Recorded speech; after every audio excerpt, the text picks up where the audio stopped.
Assalamualaikum warahmatullahi wabarakatuh. Perkenalkan, nama saya Nur Faida dengan stambuk L13123-018.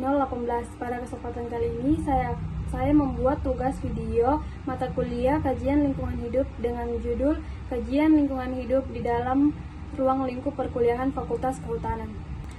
Apa sih yang dimaksud dengan lingkungan hidup? Jadi, lingkungan hidup merupakan kesatuan sistem yang terdiri atas komponen biotik dan abiotik, termasuk manusia yang saling berinteraksi dan mempengaruhi kelangsungan hidup. Di bidang kehutanan, pemahaman mengenai kualitas lingkungan sangat penting karena hutan adalah sumber daya alam.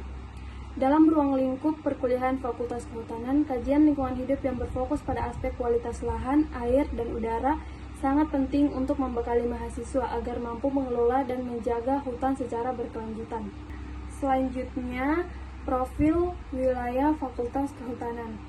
Wilayah ruang perkuliahan Fakultas Kehutanan yang dilengkapi dengan sejumlah ruang kelas yang memadai, laboratorium kehutanan yang lengkap untuk praktikum, serta ruang kerja dosen. Total ruang kerja berjumlah 13 dengan luas sekitar 625,60 meter pangkat 2 dengan 3 laboratorium ilmu kehutanan dengan luas total 396 meter pangkat 2. Selain itu, terdapat fasilitas pendukung lain seperti aula, ruang rapat, perpustakaan khusus fakultas, dan sumber daya hayati dengan wadah praktikum lapangan dan penelitian mahasiswa Fakultas Kehutanan. Ini juga memiliki arboretum seluas sekitar 1,8 juta meter yang menjadi sarana penting dalam praktik lapangan dengan studi ekosistem hutan. Baik, selanjutnya kita masuk ke identifikasi faktor pendukung dan penghambat kualitas lahan, air, dan udara. Yang pertama, faktor pendukung dan penghambat kualitas lahan. Adapun faktor pendukung kualitas lahan yaitu terbagi menjadi 4. Yang pertama, keberadaan area hijau di sekitar ruang perkuliahan membantu menjaga tumbuhan dan stabilitas lahan. Yang kedua, tekstur pH dan kandungan unsur hara yang sesuai dapat menunjang kesuburan lahan. Yang ketiga, koordinasi dan kebijakan pengelolaan lingkungan. Yang keempat, aksesibilitas dan letak ruang perkuliahan yang strategis, bebas dari gangguan polusi.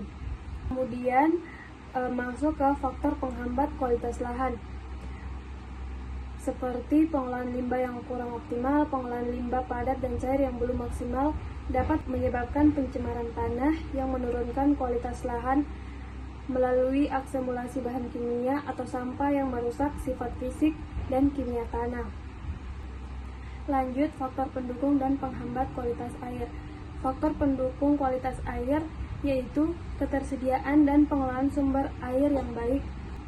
Air di lingkungan fakultas berasal dari sumber yang relatif terlindungi dan dikelola dengan standar pengambilan dan pengujian sesuai prosedur sehingga mengurangi risiko pencemaran dan menjaga keseimbangan ekosistem air. Faktor penghambat kualitas air di ruang perkuliahan antara lain adalah kurang optimalnya pemeliharaan secara instalasi air, kondisi peralatan penyaringan yang sudah tidak berfungsi maksimal sehingga pengawasan minim terhadap kebersihan dan kelayakan instalasi air. Selanjutnya, faktor pendukung dan penghambat kualitas udara. Yang pertama, faktor pendukung kualitas udara yaitu beberapa jenis pohon dan tanaman yang dapat membantu menyerap karbon dioksida, menghasilkan oksigen yang meningkatkan kualitas udara dan kenyamanan serta menyerap polutan yang menghindari penumpukan polutan di lingkungan perkuliahan. Faktor penghambat kualitas udara adalah penurunan kualitas udara di ruang perkuliahan serta disebabkan oleh berkurangnya jumlah pohon di sekitar lingkungan kampus akibat penebangan yang mengakibatkan meningkatkan suhu di dalam ruang serta menurunnya kenyamanan bagi pengguna ruang. Selanjutnya, masuk ke identifikasi masalah lingkungan hidup di Fakultas Kehutanan.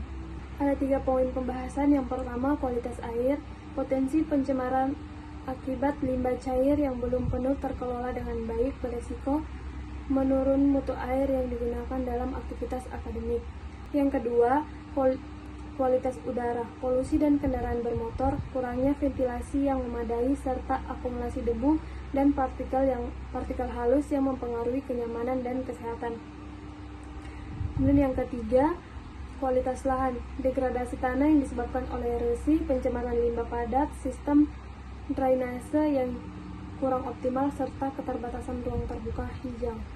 Kesimpulan dari presentasi kali ini yaitu kualitas lahan penggunaan ruang kuliah yang baik termaksud tata letak, kebersihan, dan pemanfaatan ruang hijau di sekitar gedung berperan penting dalam menciptakan lingkungan yang mendukung proses belajar. Kualitas air yang tersedia dalam ruang kuliah terutama untuk konsumsi dan sanitasi harus memenuhi standar kebersihan. Kualitas udara dalam ruangan sial bagi kesehatan dan pernapasan.